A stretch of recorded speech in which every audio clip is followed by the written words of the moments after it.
Hey everyone, welcome to the Dram Amateur Podcast, your go-to show for everything bourbon, whiskey, rum, tequila, mezcal, and beyond. I'm your host, Jason. Join me as I journey and explore the world of alcoholic spirits. Let's get started.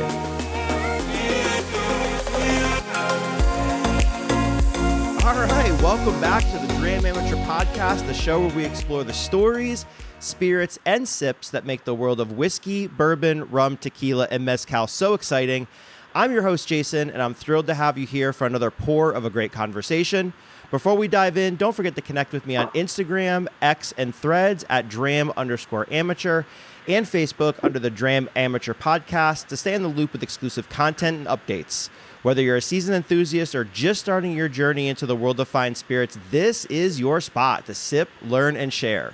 So pour yourself something good, get comfortable, and let's kick off another unforgettable episode of the Dram Amateur Podcast. And today, ladies and gentlemen, I have another guest in our community spotlight. All right, mezcal lovers, buckle up because today we're diving headfirst in the world of smoky, wild, and downright magical world of agave. Our guest today is Adrian, the force behind Planet Mezcal on Instagram page that isn't just about mezcal. It's a full-blown celebration of the culture, the craft, and the incredible people who bring this spirit to life. If you've ever wondered what it makes mezcal more than just a drink, why it's a tradition, an art, and a way of life, then you're in for a treat. From small batch producers to vibrant stories behind every bottle, Adrian's passion behind Planet Mezcal is all about spreading the good word of agave one sip at a time. So grab your copita, take a deep breath because you're going to want to savor this one, and join us as we crack open the world of mezcal with Adrian from Planet Mezcal. Adrian, man, welcome to the Dram Amateur Podcast. How are you today? Woo! Jason, that was probably the coolest. Gotta get you a little applause. I'm doing fantastic. Wow, that was crazy. That's awesome. Yeah, when I write these, I always try to I'm like, how can I make somebody feel special? They have no idea what the hell I'm going to do. I have no idea what they're going to throw out there. So I like to kind of set the stage and give you guys give you that leg up to get you started, you know? Oh, that was awesome. Well, I've got my copita here. I got this from Oaxaca. It's shaped like some crazy guy here, but we're gonna pour ourselves some mezcal to get this really started, right? Nice. Yeah, I didn't bring any mezcal with me. I'll be honest, I normally don't drink on Tuesday, Wednesdays, and Thursdays. So I'm abiding by that today, as hard as it is, because I knew you were gonna come on and talk mezcal, and it is one of the spirits that I will be honest with you that has really. Man, I remember when I first got into bourbon, I really loved it, but mezcal's been that thing that I have just sucked into so much. So I was really excited when you reached out to me and said, hey, would you want to do something together and collaborate? I'm like, hell yeah, man, let's get together. This is perfect. So I'm excited to have you on. Yeah. Watch your show, and you do cover a lot of whiskey, bourbon stuff. So I was like, man, let me see if Jason's down to kind of break the mold here and see if he wants some mezcal stuff. So happy to be here. Yeah, it's one of the things that now that I'm in this space and doing what I'm doing, the bourbon groups were the easiest ones to get connected with because I've known them for so long. But I'm trying to branch out. So I've got you. I'm working on another tequila one. I'm working on a rum one. I've got my first female influencer next week as well. So I'm excited to keep growing, man. And thanks again for coming on. So let's start out with an introduction, right? So tell the audience a little bit about you. Tell us a little bit about your background. Why'd you start the Instagram page? What's your passion behind what you do? Yeah. Thanks. So my day job. So I'm a social media manager. I fell in love with social media because I'm kind of lazy. So I thought I'd put my brain to something I enjoy, and I fell in love with social media. And just throughout the years, I pretty much just wanted to give back or just do something cool. And then I kind of fell into moonshine a little bit. And then they did this episode where they went to Mexico and learned about mezcal. And that's really where it all started. So I pretty much just started Planet Mezcal as an educational journey for me. I didn't care about anybody else or what was going on initially. It was more of just me to learn about this spirit, this ancient spirit, hundreds of years old. So, and then it just kind of snowballed into this community. That's cool. Isn't it funny though how you start things for yourself and it snowballs into something bigger because everybody else just kind of like resonates to you? Absolutely, yes. It's so amazing. It's so cool. I if you asked me a year ago, like, hey, dude, you're gonna be doing some cool mezcal stuff, going to events and meeting people, I'd have been like, I don't see it, but it's really awesome, and I'm blessed for the opportunity. Yeah, it's cool. Yeah, I see a lot of the stuff that you're doing, and it's really neat. And it's funny because, you know, one of the things I'm taking away from this experience is I'm trying to share a little bit about everybody's stories across different spirits, right, across the industry. So I'm working on even having like a bartender on, and I'm looking to have a brand ambassador or like something like that, because I think it's really interesting to share like that kind of background. So to have you be, I wouldn't say, well, you are Mezcal focused on your thing, but behind you, you have a Joseph Magnus cigar blend and E.H. Taylor. So you have a diverse spirit, like appreciation for spirits as well, which is what I wanted to do this channel, because I was in the bourbon game for so long and got so sick and tired of it after a while. I was like, what more can I branch out to? And then you start branching out and you discover all this stuff and you're like, there's a whole different world out there that you haven't even like jumped into. So it's really cool to see that there's like people, right? Even though you have a passion just for mezcal, you enjoy other spirits as well. Absolutely, and I'm gonna keep it honest with you. Most of my days, like when I'm doing lunch, I'm watching Bruzel. Who doesn't watch Bruzel? I'm watching Bruce and I'm like, this. He never talks about tequila or mezcal, but like, I love his content. Like, oh, this E.H. Taylor, oh, small batch. I wouldn't pay 69. I'm like, oh, okay, cool. So I'm learning about your world. Like, I'm learning about bourbon and whiskey and barrel aged and the types of wood used for fermentation and stuff. And I mean, I love it. Like, I love what you guys do, but I don't know. I might be biased, but the world of mezcal, there's just so much, so much. Like the one I'm just sipping on right now is distilled with buffalo meat. Oh, so it's a Pachugo then? Yep, exactly. That's very cool. That's very cool. Yeah, we'll get into some of those stories here in a minute. Yeah, and one more question about Bruiser before we close it out. Do you find yourself looking behind him at the shelves trying to see what you see for tequila or something? Because I know I do, or mezcal or something. I'm like, what's there? Oh, I know that brand. I know that brand. Yeah. Yeah. So.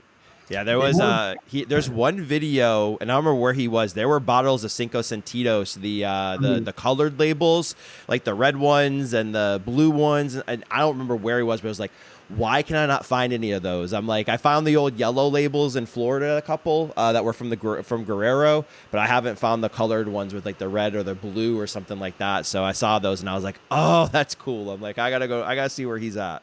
Woo, those are expensive bottles. Are they really? Oh man, that's out of my price range. Fair enough. Yeah, too rich for my blood there. Fair enough. So let's start with an easy question for my audience, right? Because you're my first kind of outside of the bourbon world guest on, right? So people are probably asking, like, what's the difference between tequila and mezcal, right? So tell them a little bit about the difference between the two. Yeah, absolutely. I'm trying to keep this as simple as possible. Tequila is technically a type of mezcal. Technically. But there are a few differences. So tequila is just the blue Web or agave. And it's often cooked in an oven, like it's neater. You know, it's more bougie or whatever. But mezcal, you can make mezcal or distilled agave spirits with over 30 different types of agaves. And you can blend those agaves to do ensembles, and it gets really, really crazy. But mezcal is over 30. It's also cooked underground. You literally put the piñas you bury it and you burn it and you leave it there for a week. And then you let it ferment in the air, and they're totally different. So please, viewers, when you say tequila, it's not mezcal. It's very technical, but yeah. Yeah, and I always like the Miss Agave on Instagram is a big proponent of mezcal is not smoky tequila, which it's not. Okay, I could have just said that too. Then, dang it. Right. What is a distilled agave spirit? Distilled agave spirit. Okay, so distilled agave spirit is basically an alcoholic beverage that is fermented and distilled using just the agave. Hmm.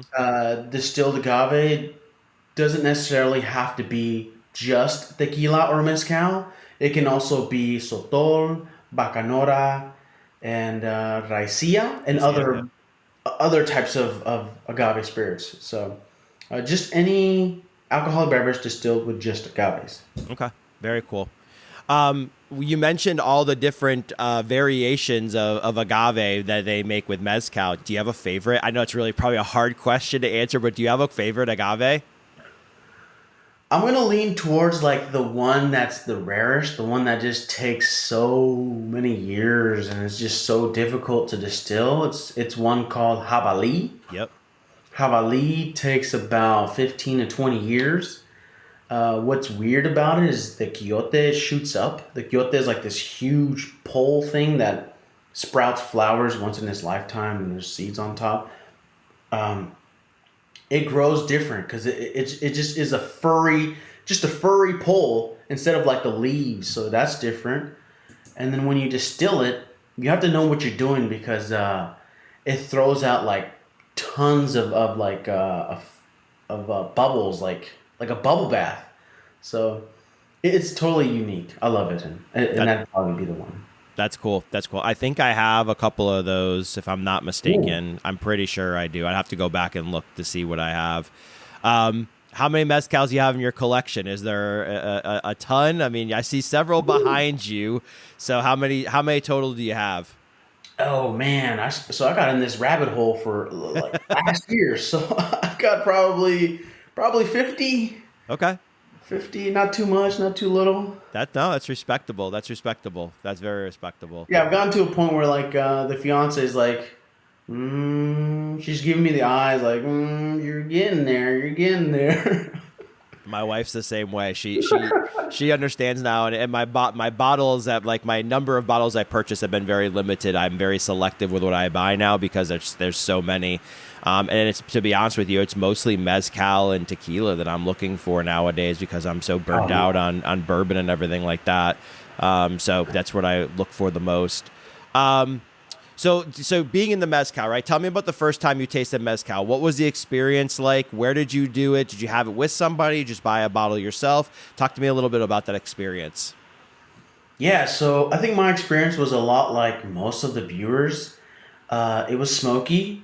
It was slightly too much. It was a little overpowering for me. So it kind of turned me off a little bit. But then I kind of just went back. I went to a bar and I asked, like, "Hey, let me just get the cheapest mezcal you have. Let me just try it out." So I tried like two or three of them, and it became kind of palatable. Like it's an acquired taste, 100%. So it wasn't pleasant, but I mean, I just fell in love with it afterwards. That's cool. So I always hear, people that get into mezcal, they struggle sometimes, and I know I did as well when I first started, because you made a good point there where sometimes you'll take a sip of mezcal and all it is smoke, right? There's no complexity, there's no depth to it. And a lot of people want more of that, not one-sided spirit, right? So why is that, right? Why are there some brands and some mezcals that are just all smoke and you have to really dig in for the flavor, but then there's other brands that are diverse. You don't even smell the smoke. I mean, some of you faintly even taste the smoke in it. So why is that? Why the difference between the brands and the production of the mezcals? Oh, that's such a good question, Jake. Golly, that's such a good question. Okay, so in the world of mezcal, uh, the mezcaleros are damn near celebrities. Like Yeah, yeah. this guy right here, Joe Barriga. Like his name is almost as big as the damn name of the agave. So it's like it's all an art. So it just depends on the artist. Like you can get an agave that's overcooked, under distilled, too high proof, and it tastes totally different. Like this one is an espadin, which is the most common mezcal you can find. But the way that Joel does it, it might be different than the way that this other person does it. So it's just different methods. Different alcohol volumes also dictates the flavor. Like if you get a watered down mezcal that's 40%, it's going to taste totally different than this one that is 50%. So there's a lot of variation there. Yeah, I think it's one of the coolest things. It's funny. I was just I had some samples of the La Maison Villers releases the Pelancanos, if I'm not mistaken. And I'm probably butchering the name, but I had some samples of those over the weekend that I tried. And with that, there was videos of the Mezcaleros and their production and how they did it. And I've seen many of videos. I'm a big Cinco Sentidos guy. Love Cinco Sentidos. I think it's I think it's my favorite brand. I always search for new ones. I have an Ultramundo. I have a couple different ones as well. I'm trying to think off the top of my head a couple of the other ones I have. But I'll say the one thing I love about any of them is really the method, right? The mezcaleros, the process that they go through, the passion. It's something that's been in their family for generations. I mean, it's unbelievable. You hear, my great-grandfather, my grandfather, my dad now, myself and my two brothers are learning the process. We learned at 12 years old. I mean, that is something that, like you said, that is a passion and an art that's passed down from generation to generation. And they have a respect to what they're doing, right? They have a respect to the process. They have a respect to their family. And like you said, they're artists, right? So it is probably one of the most unique and I think almost, I'm going to say underappreciated spirits, the way that it's made. Because every single time I look at those videos, I'm like, that's blood, sweat, and tears in that thing, It's really interesting. Yeah, I got a few bottles where they actually put the face of like the mezcalero or like the owner of the brand somewhere in the bottle, kind of like a Pappy Van Winkle. And I think that's really cool that they celebrate their culture and they honor their family. Like I know we live in a society where it's like me, but most of the people we've met, it's more about like us. So I don't know, like it's so awesome. No, that is cool. Let's dive in a little bit more about the mezcal culture and storytelling piece, right? So like every bottle tells a story. What do you think the most memorable story that you've had behind a bottle of mezcal you've tried?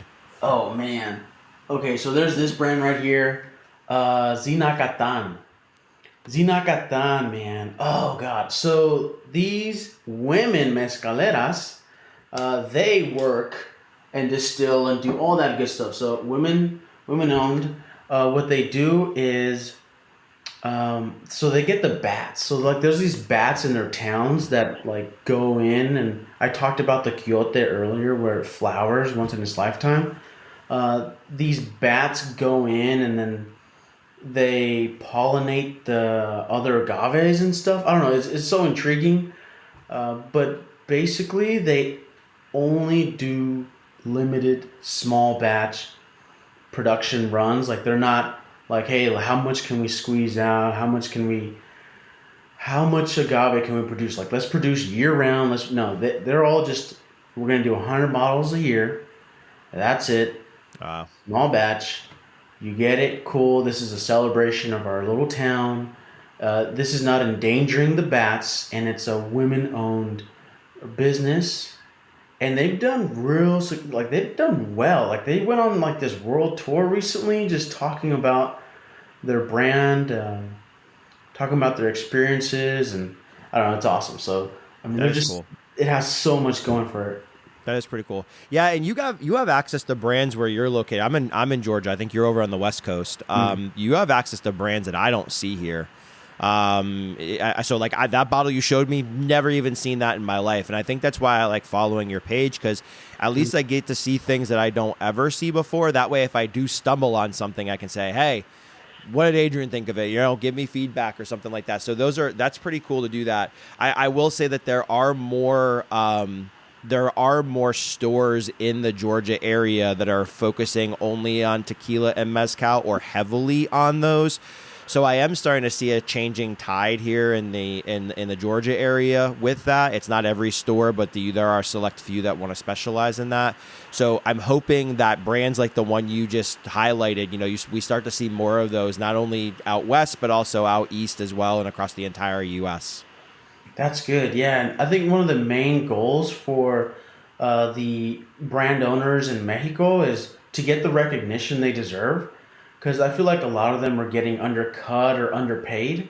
So yeah, for mezcal to be a little more popular in the U.S. and Europe and other countries, I think that's great because it's just gonna continue the tradition, and you're gonna pay mezcaleros back directly. Yep. Unlike these huge brands that do not support mezcaleros, they profit everything. So Yep. yeah, I love that. That's good. So you mentioned small batch brand, right? So why launch a small bleh, sorry, I can't talk today. Why launch a small batch collaborative mezcal brand? Like what's the benefit in that? Yeah, so I went to Oaxaca in October and I met a lot of mezcaleros. I made friends with a lot of people, and we met this individual, this third generation mezcalero, Eduardo Lucas, and they make mezcal with him and his dad, and they don't own the palenque, which is like the place where you make this mezcal. They rent it, and I was like, man, that sucks.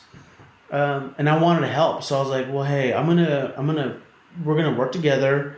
I will pay higher than the going rate for what you sell your mezcal for, and I'm going to get donations from friends and family, and then whatever I get, I will send to you. And I only got about 10 bottles, but every dollar, dollar profit just goes back to him directly, and he's going to be able to buy tahona, which is that Yep. rock wheel thing that crushes the agave. So I'm so honored, so happy to be able to have given back and helped him. That's pretty cool. Yeah, the other way to crush agave, you can do it through a machine, obviously Yep. too. But then that or mallet, like hitting it with a wooden mallet all by hand, right? That's a labor intensive work. It's not easy. And one of the videos I was watching too recently, this past Sunday, where they were saying that it's such hard work that they're struggling to find people that want to put the time and effort into that anymore because they've lost the appreciation of it. They just want to use normal, new methods, throw it in a machine, crush it in a machine. But there's something with that method that even a tahona, right? I always heard that depending on the rock they use, even like I won't say the flavor, but like that has an impact on the flavor of the end product because of the stone that you're using in that as well. So there's a lot of benefits to the old school methods and not just throwing it in a machine and letting the machine handle it.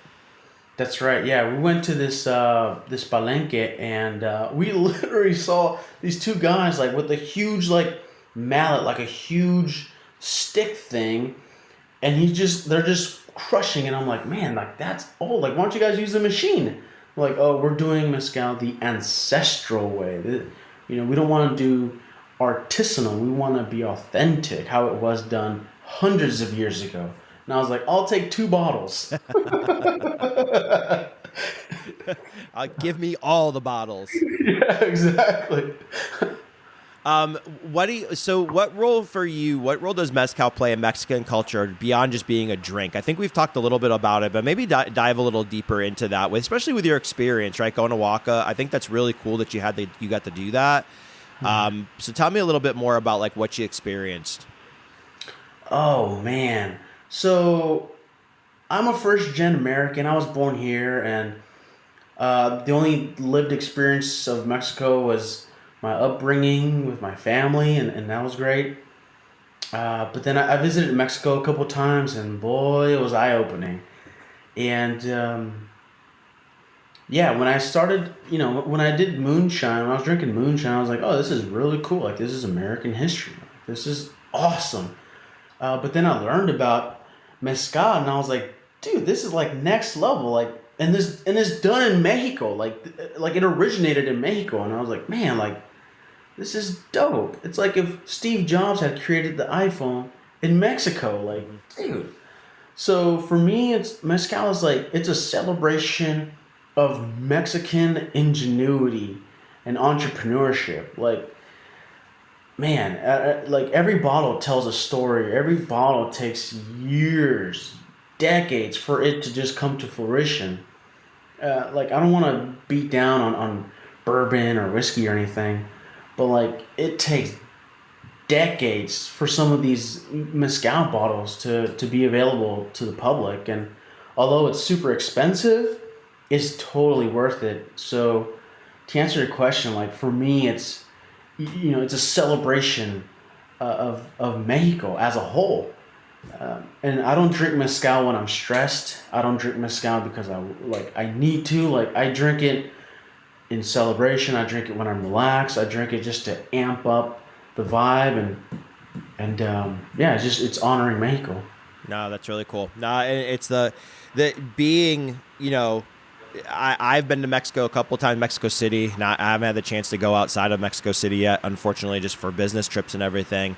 But I will say, the more I go, I've been 8 times now, 9 times, 10 times. The more I go, the culture is what you go back for, and the people. To be honest with you, the people, the nicest, friendliest, kindest people in the entire world, and their passion for their family, their passion for their culture.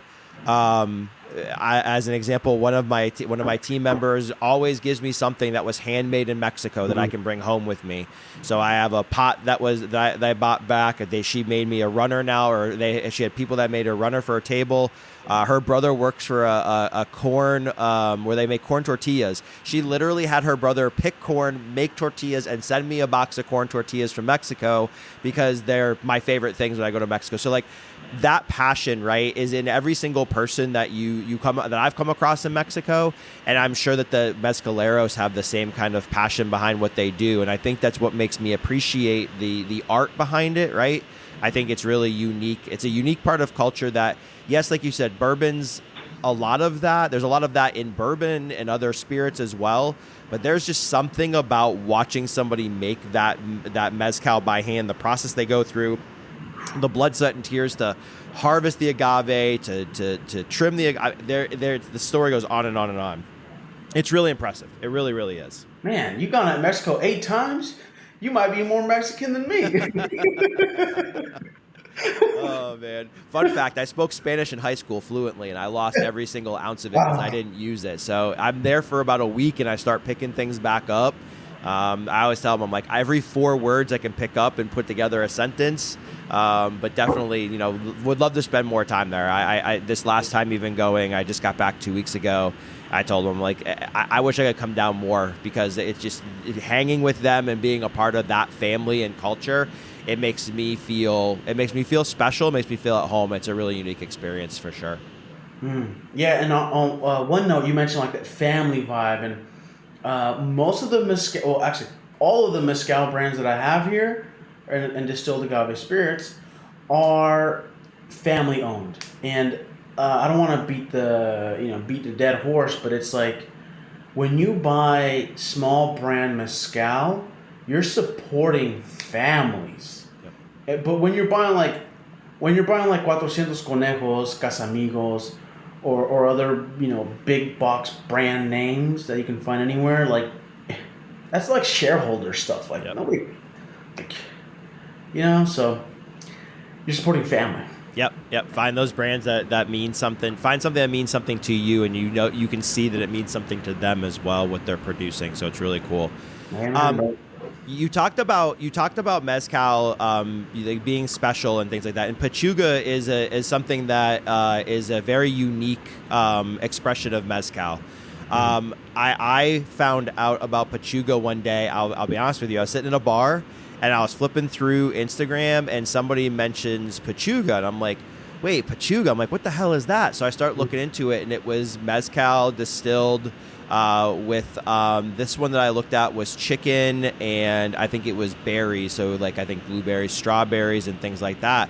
And I was like, shut up. I'm like, you gotta be kidding me. This actually exists. Like, I'll never forget the day I found it. My buddy Dave was sitting right next to me at the bar, and I was like, I gotta look more into this. So I started looking more into it and understanding what it was, and I'll tell you what, it is a very to me, it's a bottle that I will always seek out when I'm somewhere to try to find one. And what I've understood, and please correct me if I'm wrong or tell me more about it, that's a very special pour that they only bring out for special occasions, if I'm not mistaken. So tell me a little bit about Pachugo. What is it? And tell me about why it's so special and why when they bring it out to celebrate. Oh man, you're bringing out the good questions today. Oh, Pechugas are my favorite type of like variant or style because that makes it even more rare. When we started the show, I started sipping on this Pechuga with buffalo. Just for context, I've tried Pechuga with buffalo, Pechuga with chicken, turkey, Pechuga with rabbit. There's some Pechugas with crocodile meat and iguana, which I'm still looking for. So Pechugas is awesome because when you are distilling this, when you're distilling the mezcal, you put the chicken breast or the buffalo meat into the pot still, and when it's heating up and boiling up, the meat releases the juices, so that way you get some of those like funky, greasy kind of like different flavor notes, and it's totally different. And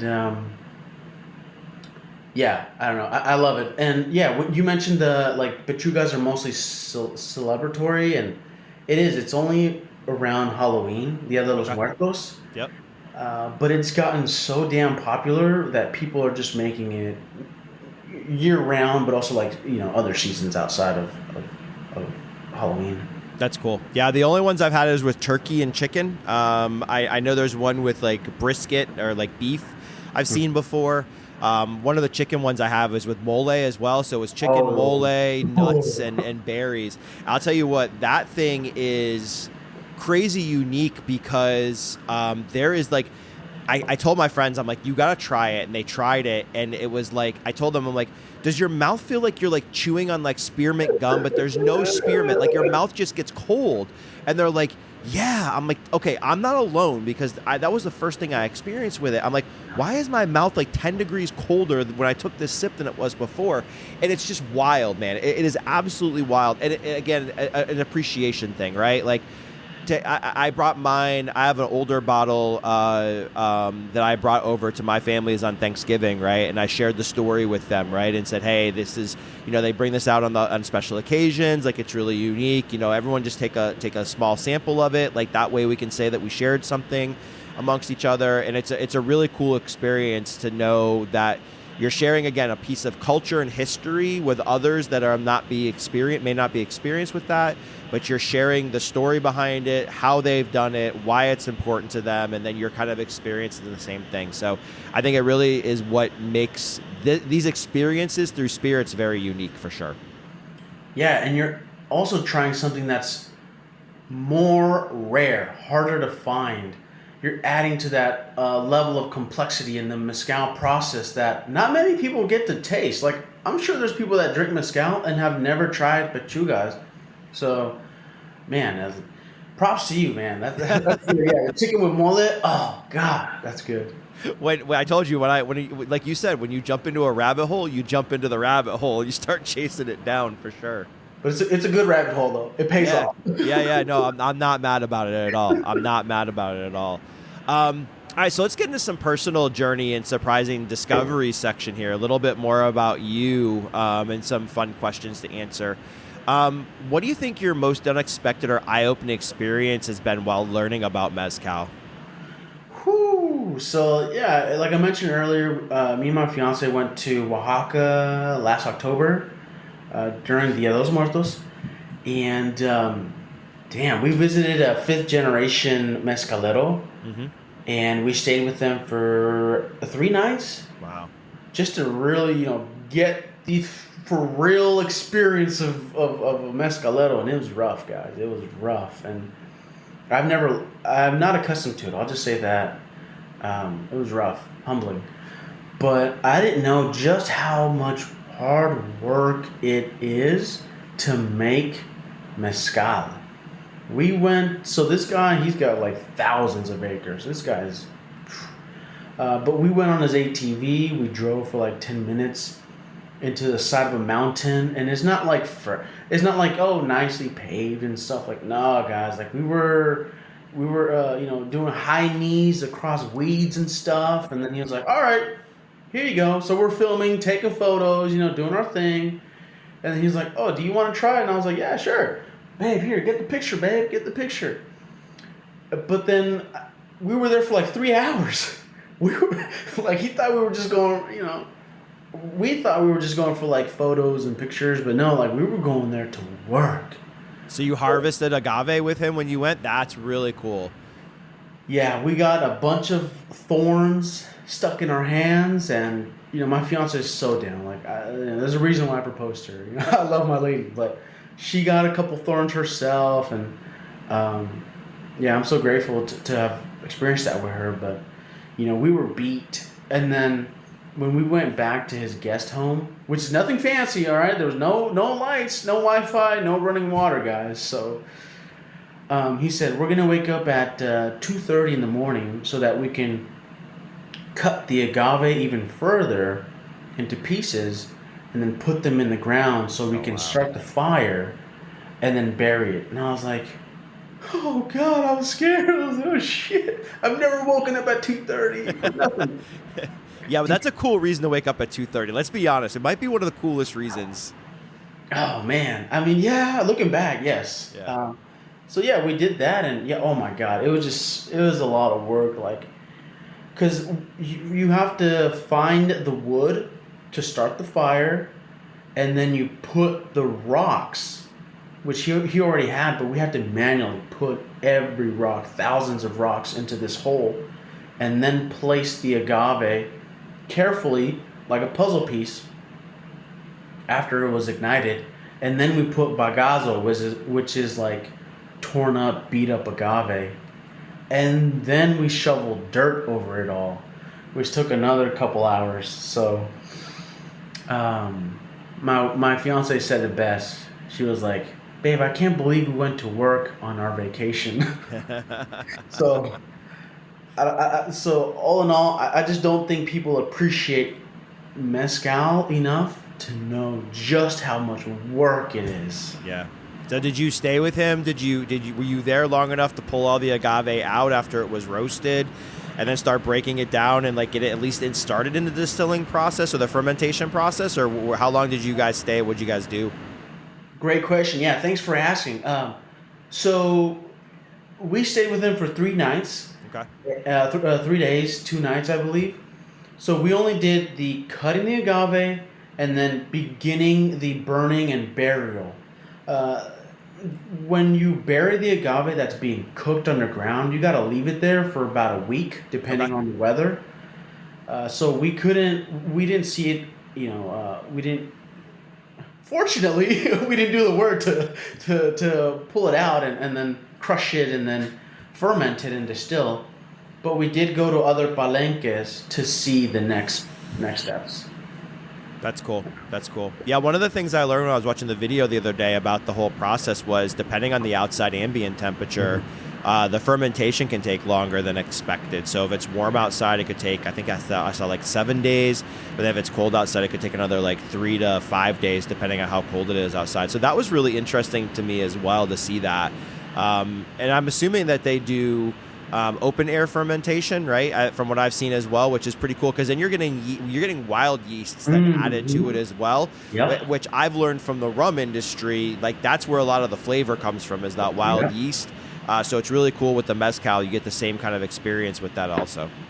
Yep. Yeah. Thanks for bringing that up. Yeah, because I was like, do you put the yeast on there? He's like, no, we just leave it there. There's open air. The wind comes and it ferments by itself. And I was like, what the hell? Because I've seen like moonshine videos, I've seen bourbon whatever videos, and they're just pouring the yeast over the top and then mixing it. So that was totally new for me, just knowing that you don't need yeast manually, I guess, or stored or whatever. It's It's in the air. It's wild. Yeah, you just never think about those things. It's really cool to see that. That's cool that you got to experience that. I'm a little jealous, to be honest with you, that you got to experience that. I think it's probably one of the things, like learning I see the trips everyone takes to tequila distilleries, and I see the mezcaleros and what they're doing as well. And it's just like, man, one of these days I'm going to get to go on one of those trips. I'm going to get to experience that whole entire, have that whole entire experience from the people, the culture, the history part of it. It is probably really one of the coolest things that I've seen and really appreciate. So, all right, let me ask another fun question. If you want to share a pour of mezcal with anyone living or dead, who would it be and why? Oh, I had my answer, I swear. But I'm going to change it on the spot. Is that allowed? Yeah, of course it is, man. I'm going to say, okay, this is going to sound corny. I'm going to say with you, Jason. Oh, man, that's really nice. I appreciate that. Yeah, because, man, most people, they stay in their lane. Most people, unfortunately, that they find something they like. Don't talk to me. Don't. I'm going to aisle 9. I'm going to the third cabinet down. I'm getting me this drink, and that's what they'll do for the rest of their life. And I was kind of like that too. But then, I started thinking outside the box. I was like, man, let me try mezcal. So that kind of opened up my mind a little bit, and I appreciate people like you that are giving mezcal a chance. Maybe their first experience wasn't the best, but they came back to it, and they're starting to acclimate themselves with the flavors and respect the spirit for what it is. So I know it's Tuesday, but I would say I would share a drink with you, my friend. Yeah, I'm trying. Like I said, I'm really trying to be good. I've gotten back. So I've traveled the last 2 weeks, and traveling with work. What do you go out to dinner and have a drink? You get back to the hotel, you have a drink, and it's like drink. So I'm like, my liver needs a damn break. So I'm literally not drinking tonight. So. It's one of those things. But yeah, man, I appreciate that. Yeah, we'll have to get together. We'll do a live on Instagram or something like that, and we'll have a drink, and maybe I can send you samples, and then we can share samples back and forth. I can drink the same thing that you're drinking via sample. We'll figure something out with it though. That'd be hella cool for sure. Yeah, I've actually sent some mezcal to like some domestic buddies, so no problem. You let me know. I've got little 50 milliliter bottles. Okay. So I can send you some tiny ones, and it'll be enough to start a party. That'd be dope. Yeah, that'd be awesome. And yeah, we do that a lot amongst all of our friends, right? Whatever it is, bourbon, tequila, rum, whatever, mezcal, it doesn't matter. I think the whole reason I got into this, again, back in 2019, and in the very first thing that I got into, again, was bourbon. And the very first thing I realized was, like, people started sharing bottles with me and sharing samples with me, right? And I think that was the overall mindset and culture that I took away from that. So when I started to dive into this and started my Instagram page, my podcast, and I struggled with trying to find my space into the podcast thing, I was like, what do I know the most, right? What do I appreciate back about the roots of everything? It's that sharing, right? So it's not all about me. It's not about my stories. I want to give other people that platform to share more about them and their experience, because I think you learn so much more from each other, right? And that's where I think it's appreciated that we all have this mindset to introduce ourselves to something new. And maybe you introduce something to somebody that hasn't even tried it. So maybe from this podcast, somebody goes, hey, I'm going to go buy a bottle of mezcal, or hey, Jason, send me a sample, or something like that. I think that's what the really unique experiences are from things like this. Do it, drink it, try it. I'm telling you, man, mezcal, you can't go wrong. No, I don't blame you. All right, let's see. What other questions I got here for you? I got 100. We got about 15, 20 minutes left here. Opening experiences. Sorry, let's do some fun ones. Oh, man. Okay. These questions are pretty hard. Oof. If you could create your dream mezcal tasting experience, where would it be? Who's there? And what are you drinking? Yeah, so I was reminiscing over this question because it's like, man, I want something local. I want something I can go to on a Friday or a weekend. But, oh, man, I'm going to have to say the experience would have to be in Oaxaca. Okay. I don't want to take anything from the people out there. What they're doing is great. We did a lot of tasting experiences, and like I'll never forget it. I hope to God I get to go back. But like you really just have to go there. Like whatever we try to replicate here, it's not going to compare to the vibe and energy over there. Like it's humbling. Like put your phone away. Like sit down and like it's more.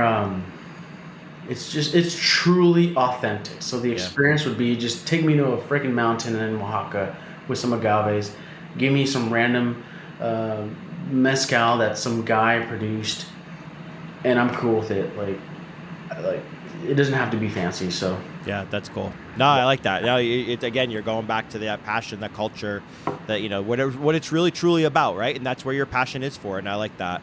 One question I am going to ask, we're going to go a little off script. I'm going to share a little bit of my experience and see if maybe you have any insight. So this is just pure speculation. I'm not looking for an exact answer.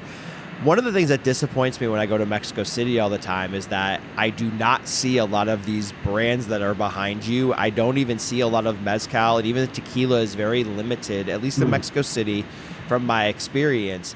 And I was talking about this with one of the people that I know down there recently, and he says, well, that's American tequila. I'm like, wait, no. When you tell me that, right, I'm like, it is tequila that is made in Mexico. But for some reason, the distribution isn't in Mexico City. Maybe it's other places I haven't been to, right? I don't see it.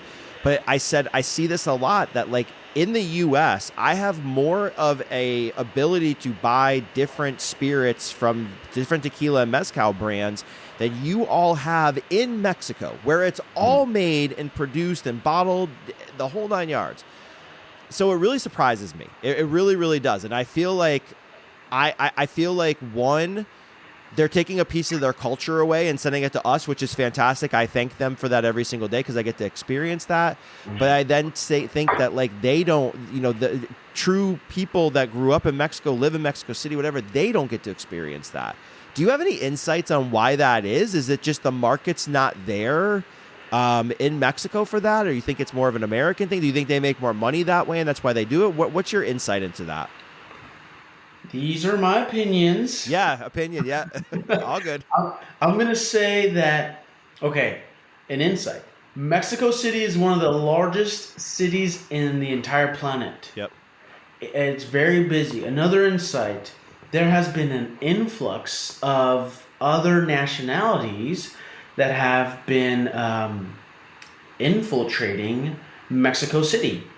And with the infiltration of other ethnicities entering one of the biggest cities in the world, they start to dictate and change the culture of what Mexico City is and was.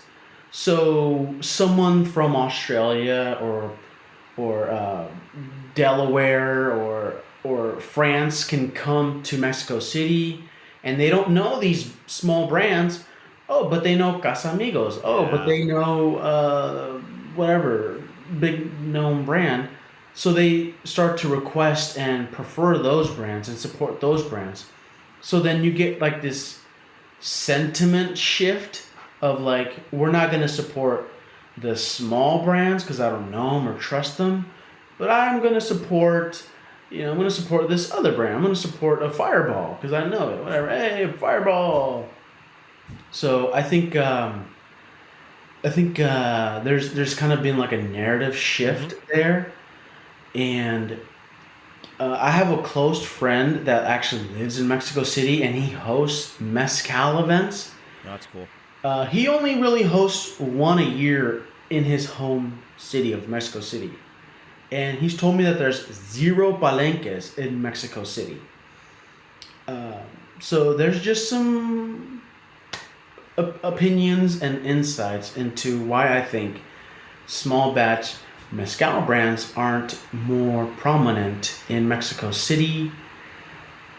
Yes. That's really good. No, it's a good insight. It's a lot of what I felt with it too, but you never like to make that assumption, right? Like I'd rather like talk about it and see. And I very much agree with you, right? I think it's a lot of it is very tourist heavy. It's harder. Like even. I'm a big Siete Leguas guy. I love Siete Leguas tequila. It's probably my favorite one.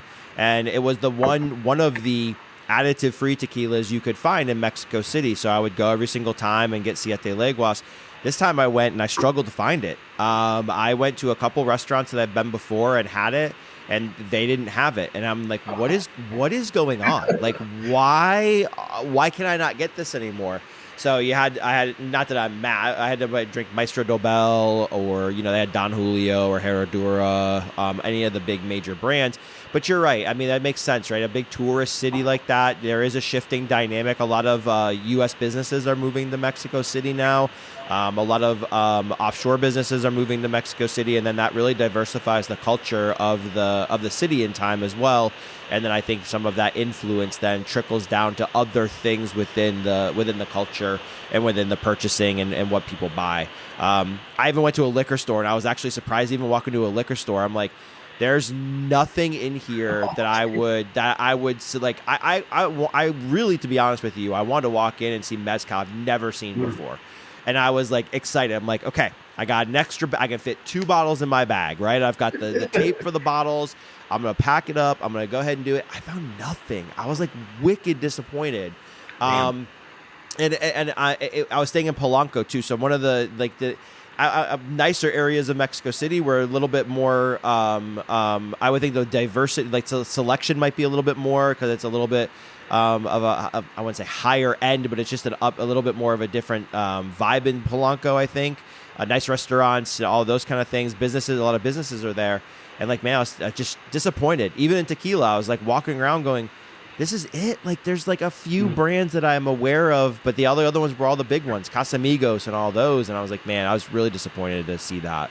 So you hope to find those hidden gems, right? That's what I would hope to experience. Yeah, I mean, let me know next time you go. Give me a couple weeks heads up, and I'll tell my buddy. He's probably the biggest mezcal collector there is. He told me, That's hey, cool. Adrian, like, if you're on layover, or if you got layover in Mexico City, come to my place. I'll give you the rarest mezcal you'll ever see in your life. And I was like, duh. Because he hosts these mezcal events. Like, I trust this guy. So let me know. I'll line you guys up, and let's see if we can't get you some rare mezcal. Yeah, man, that'd be awesome. That'd be great. Just to try different things, right? Because like I said, I'm trying to remember how I got into mezcal myself. But I remember the first ones I've tried very smoky, and I was just, it wasn't I turned off, just not what I was looking for, right? And then I tried more and more brands. I'm go out to bar guys, right? Go out to bars and just try a lot. There's a bar up in Chattanooga, Tennessee, big tequila and mezcal bar. And I walked in one night to the guy, and I literally was like, listen, you're going to walk me through every damn mezcal you have in here till I pass out. My wife's driving. You're gonna curate food for us, right? Whatever's in the menu that goes with all stuff, let's do it. And man, he took me on a full journey. Like, and I got introduced to Racia. Is it Racia? Racia? Racia. Mm-hmm. Right. I got introduced to that and like immediately fell in love with it. I'm like, oh my, this might be one of the best things I've ever had in my entire life.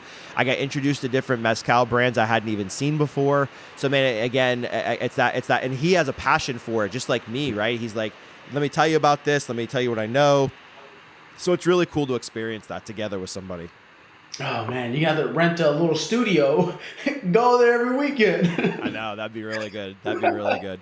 Be really good. All right, How we got many about. mezcal did he have in that shop?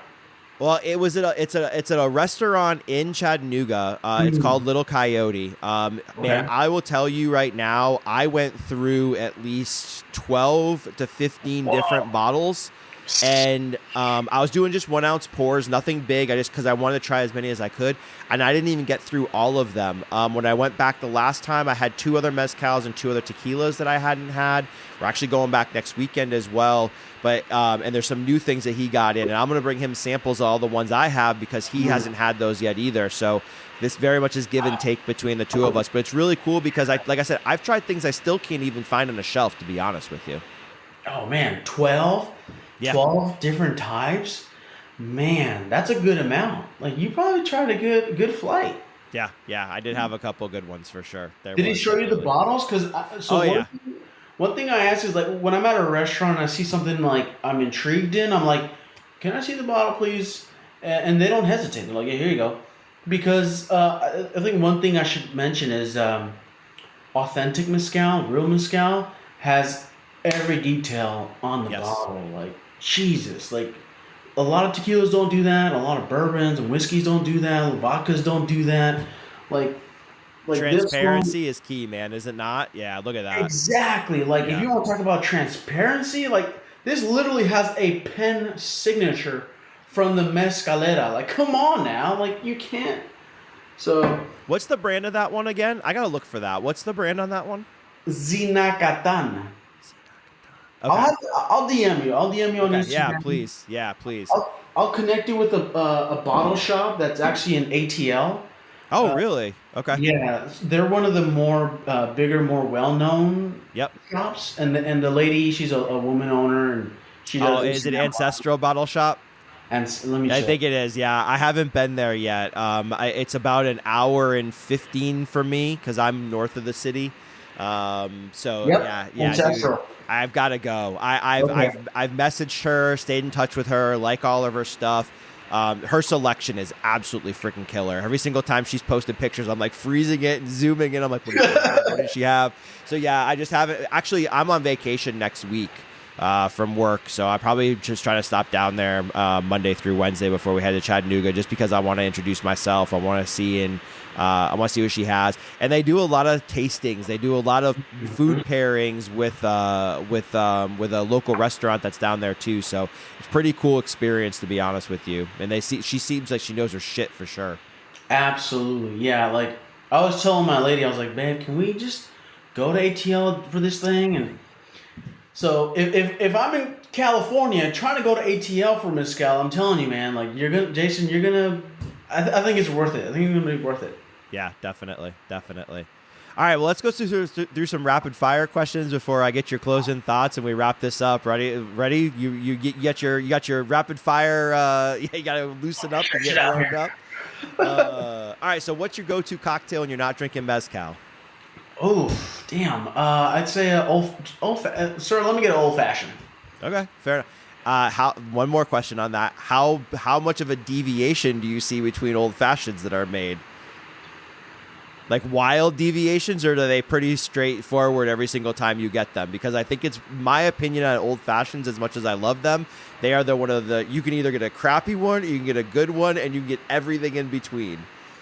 Okay, so I'm gonna be honest. I've gone live with a bartender, Okay. and they scolded me over this. But I'm more of just like, hey, can I just get like a half ounce pour of mezcal or whatever? So I don't really do cocktails, Okay.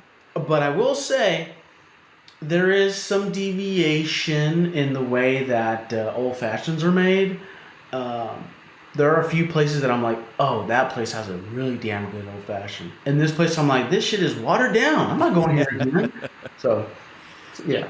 Very true. Or it's too sweet. That's my biggest thing. Is I see all the Mm. time. I'm like, dude, you've drowned out every ounce of flavor from a rye whiskey or a bourbon or whatever you want to put in there. I'm like, you drowned it all out. So.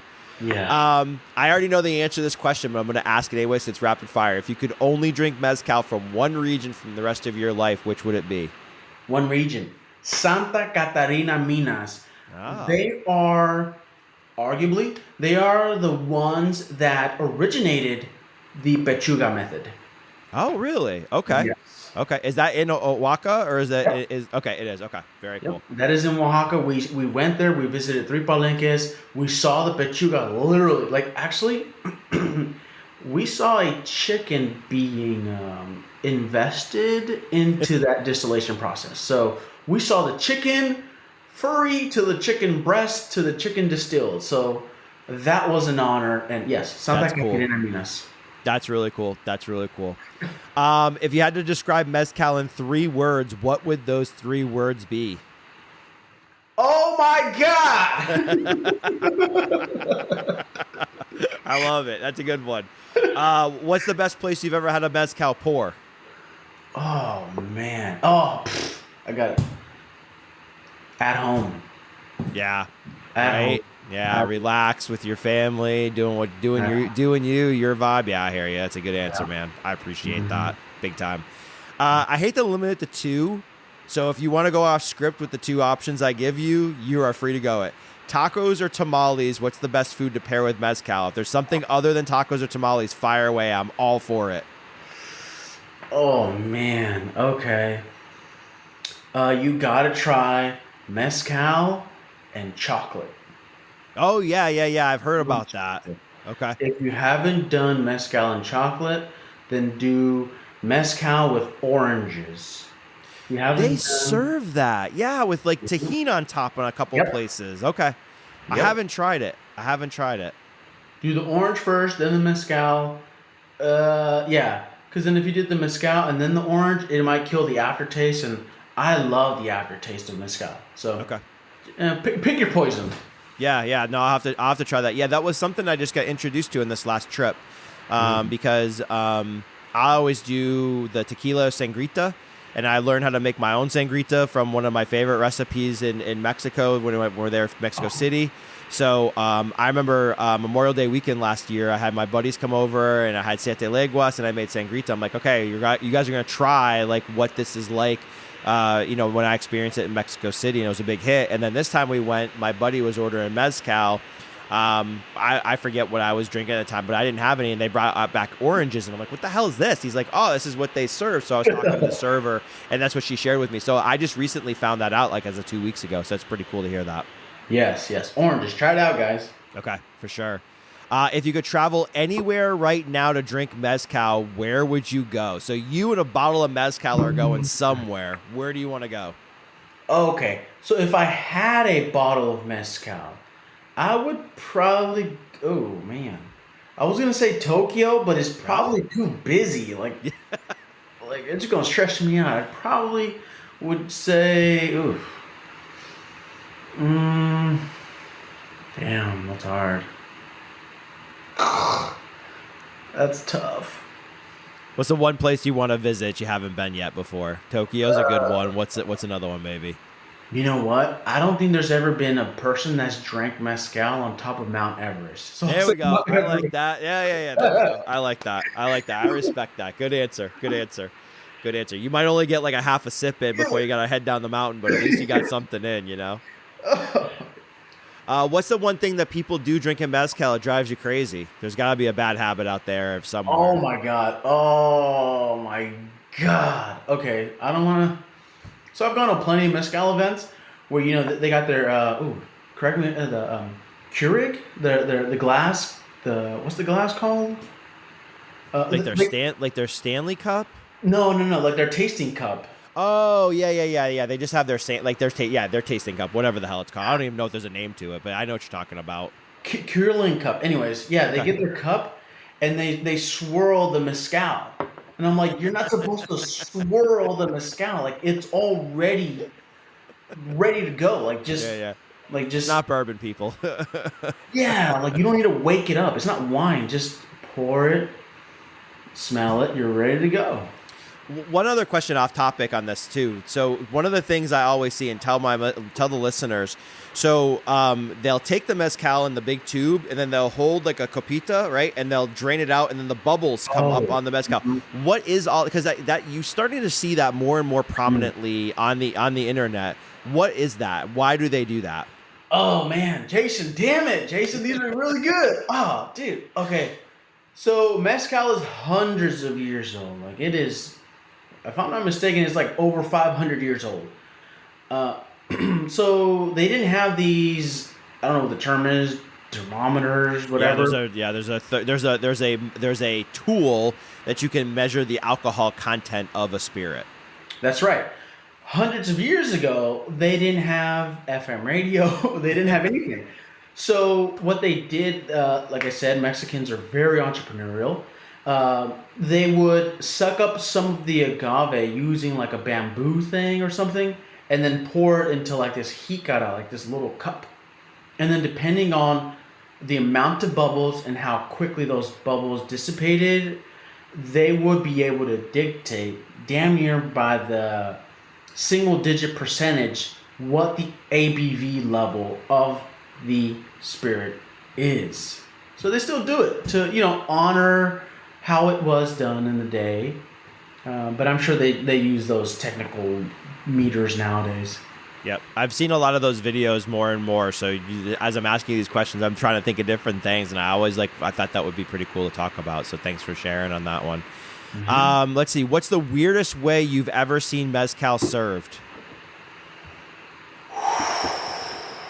I did this when I started my mezcal journey. Damn it, I did this and I got ridiculed for it.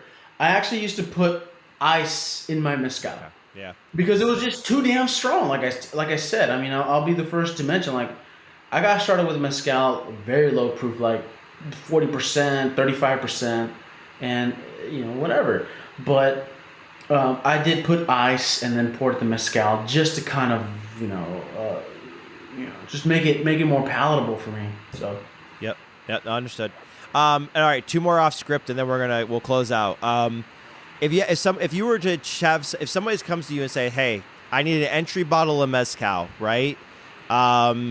Entry meaning relatively decent price, 50, 70, maybe not over 80, right? Like, I mean, I think you start getting a little high there for an entry level. What brand would you point them to? Oh, the man. Bonez. So this one here, I think was like $40 total wine. So it's not. I don't know if you got Total Wine on the East Coast. We do. Yep, we do. Okay. So Total Wine, get Bonez. It is not a mainstream brand, I would say. It is co-op owned, co-op operated.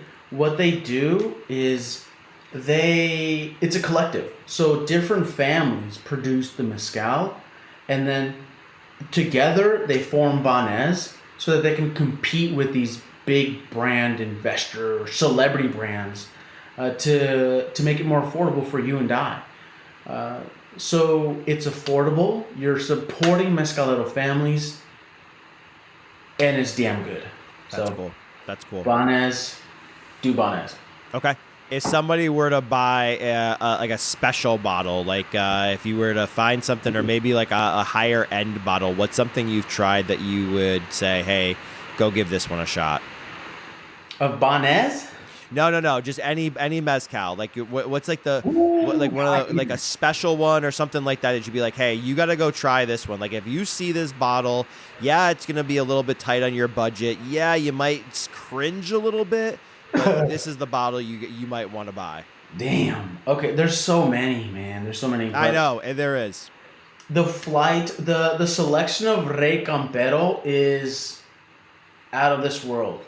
So they use recycled, I'm not sure if it's rice paper, but it's recycled paper.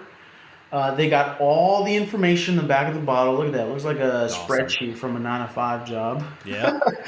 And it's just, I don't know. Rey Campero, like, I'm telling you guys, it's the truth.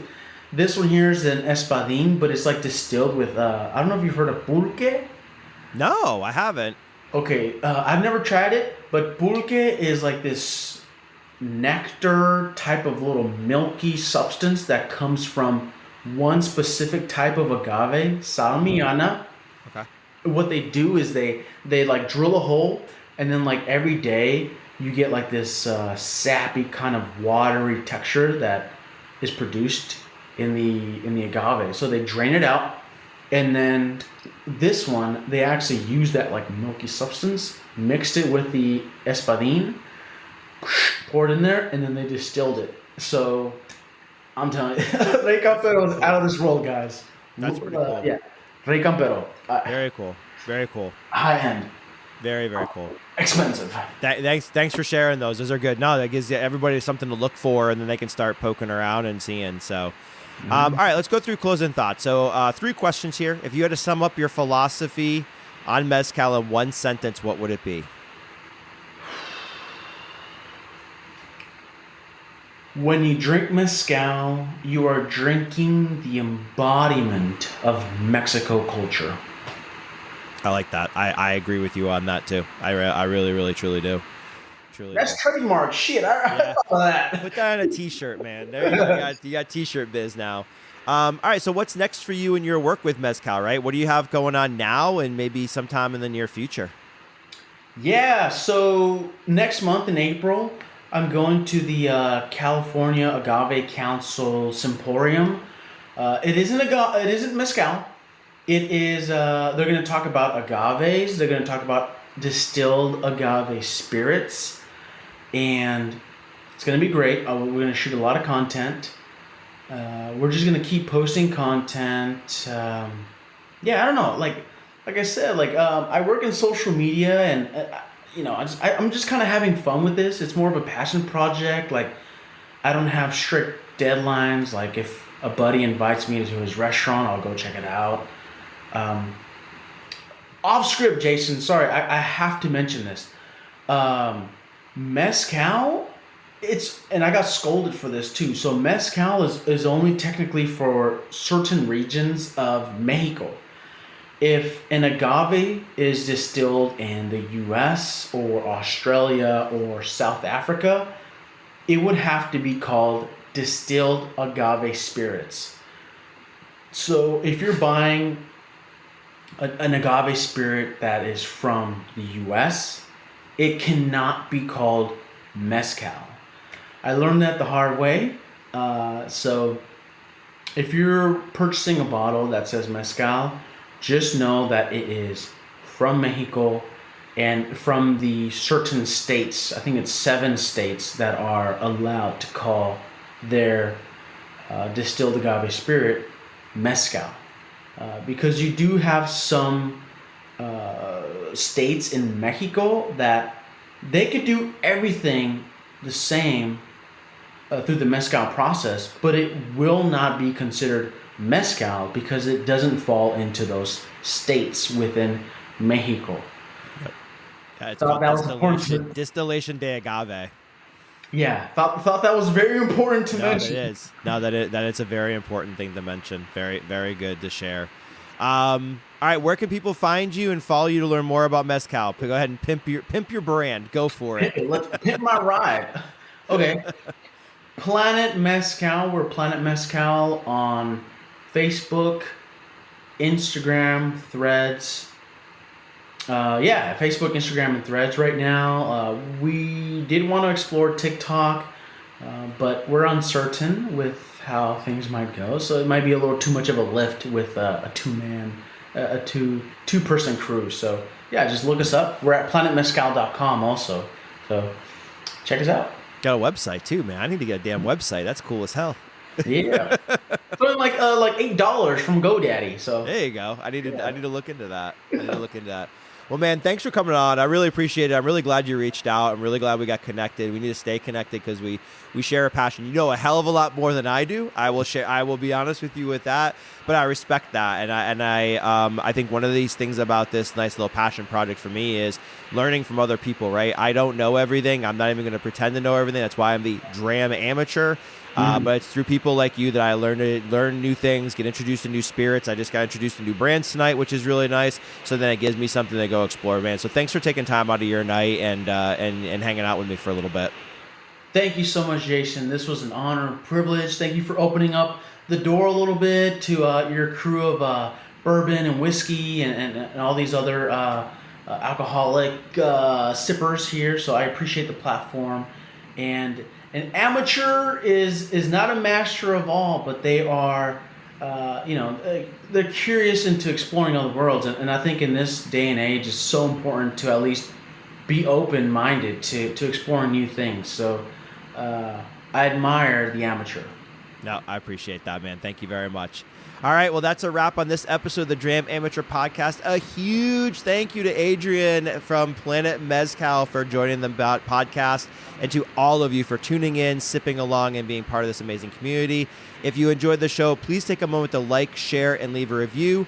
It helps me grow and reach more spirit lovers like you. You can always follow me on Instagram at @dram_amateur for updates, behind-the-scene content, and more. Your support means the world to me, and I can't wait to keep sharing this journey with you all. So until next time, cheers, and have a great one. Talk to you soon. Bye, guys. Thank you for tuning into the Dram Amateur Podcast. I hope you enjoyed our deep dive into the world of spirits. Don't forget to subscribe and leave a review. I certainly appreciate all the feedback and support. Stay tuned for more exciting episodes as we continue our exploration of bourbon, whiskey, rum, tequila, mezcal, and beyond. Cheers, and until next time, keep savoring every sip.